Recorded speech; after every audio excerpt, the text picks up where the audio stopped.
দেখেনি, শুধু আমার নবী এবং রাসূলরা তাদেরকে নির্দেশনা দিয়েছে, তারা গায়েবের উপর ঈমান এনে পরিপূর্ণ মাত্রায় 1 মাস সিয়াম সাধনা করেছে, সকাল থেকে সন্ধ্যা পর্যন্ত না খেয়ে থেকেছে এবং আরো অন্যান্য যে সমস্ত বিধিবিধান আছে সেগুলো পরিপূর্ণ মাত্রায় পালন করেছে।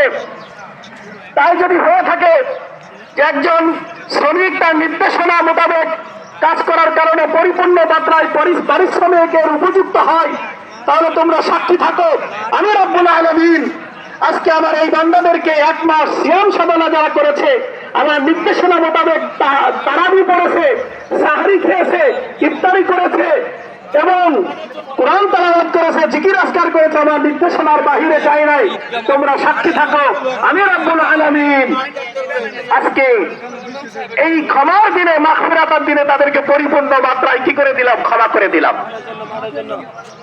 আমার কথা কি আপনারা বুঝেন না ভাইজান? যারা এখানে উপস্থিত আছেন আমার কথা কি বুঝেন আপনারা?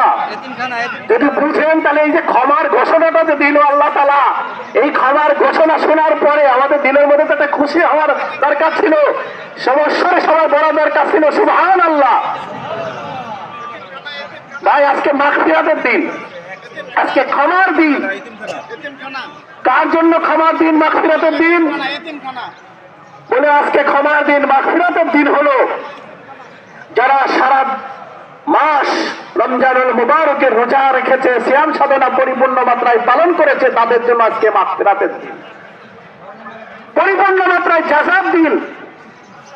আজকে পরিপূর্ণ মাত্রায় মাগফুরদের কাতারে নিজেকে